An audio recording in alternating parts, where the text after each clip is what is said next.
Hi అండి, అందరూ ఎలా ఉన్నారు? నేను ఈరోజు గుత్తి వంకాయ కర్రీ చేస్తున్నాను.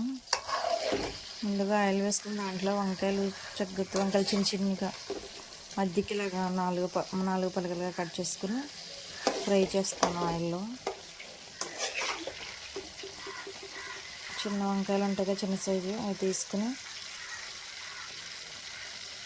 ఇలా మధ్యకి కట్ చేసుకోవాలి నాలుగు బద్దల కింద.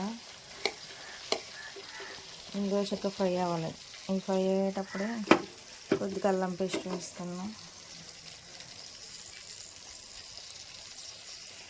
నేను మసాలాలు ఏం పెట్టలేదు వంకాయల్లో, జస్ట్ ఇలా ఫ్రై అయ్యేటప్పుడు కొంచెం అల్లం వెల్లుల్లి పేస్ట్ వేసుకుని కలుపుకుని కొంచెం ఫ్రై అవనివ్వాలి. అల్లం పేస్ట్ వేసి కొంచెం ఫ్రై అయిన తర్వాత దీంట్లో కొంచెం వంకాయలు సరిపడా కొద్దిగా సాల్ట్ వేసుకోవాలి, చప్పగా లేకుండా ఉంటాయి. అలాగే కొంచెం పసుపు మళ్ళీ కర్రీలో వేస్తాము. ఇప్పుడు కొంచెం వేస్తున్నాను, వేసుకుని కొద్దిగా ఫ్రై అవ్వాలి. బాగా ఎక్కువ కలిపినా కానీ వంకాయలు విరిగిపోతాయి, అంటే చిన్న చిన్న ముక్కలు అయిపోతాయి. గుత్తి వంకాయ కర్రీ ఉంటున్నాం కాబట్టి కొంచెం జాగ్రత్తగా కలుపుతాం. ఇలా కొంచెం ఫ్రై అయిన తర్వాత తీసేస్తాను. వంకాయలు బాగా ఫ్రై అయినాయి, ఇవి వేరే బౌల్లో వేసుకుంటున్నాను. ఆయిల్ రాకుండా తీసి జాగ్రత్తగా విరిగిపోకుండా.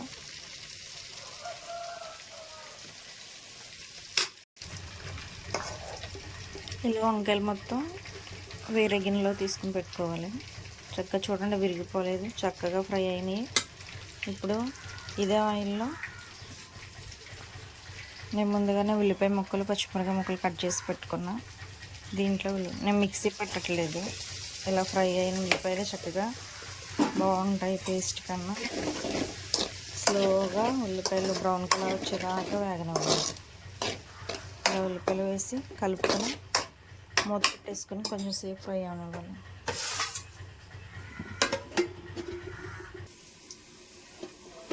ఉల్లిపాయలు ఫ్రై అయినాయి లేదా చూద్దాం.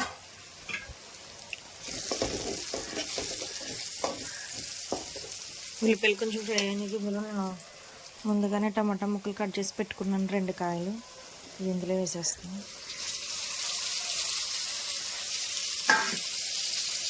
టమాటా ముక్కలు వేసిన తర్వాత కూడా బాగా మెత్తగా గుజ్జు కింద అయిపోవాలి, చక్కగా ఫ్రై అవ్వాలి. ఫ్రై అయిన తర్వాత మనం ఉప్పు కారం అవి వేయాలి.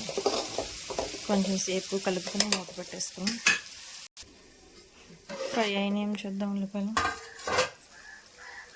చూసారా, చక్కగా ఫ్రై అయిపోయినాయి. ఉల్లిపాయ టమాటా కూడా పర్ఫెక్ట్గా మగ్గిపోయినాయి.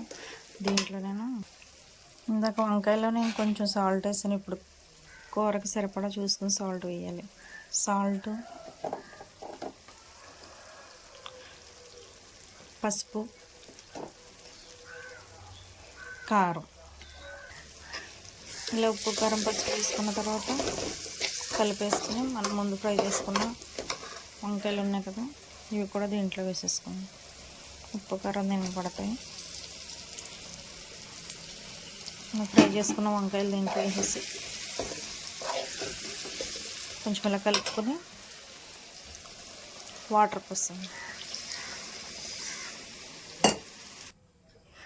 ఇలా కొంచెం వాటర్ పోసుకొని కలుపుకొని, అలాగే కొంచెం నేను చింతపండు నానబెట్టుకున్నాను, దీనికి కూడా కొంచెం గుజ్జు తీసి దీంట్లో వేస్తాను. కొంచెం ఇలా చింతపండు పులుసు కూడా వేసుకుని కలుపుకొని మూత పెట్టేసి దగ్గరికి ఉడకనివ్వాలి. కొంచెం పులుపు వేస్తే కొంచెం కూర లెవెల్ అవుతుంది, పులుపుగా అన్నీ సరిపడా ఉంటాయి, బాగుంటుంది కొంచెం చింతపండు పులుసు వేస్తే.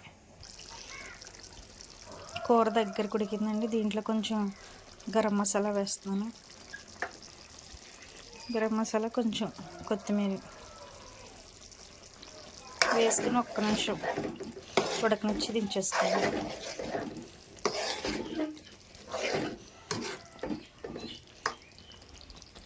చాలా టేస్ట్గా ఉంటుంది. సింపుల్గా చేశాను, అసలు నేను ఇంకేమి బాగా మసాలాల ఇంగ్రీడియంట్స్ వాడకుండా చాలా టేస్ట్గా ఉంటుంది, సింపుల్గా తొందరగా అయిపోతుంది కదా. దగ్గరికి ఉడికిందని స్టవ్ ఆఫ్ చేసేసాను. ఇప్పుడు బౌల్లో వేసుకుంటున్నాను.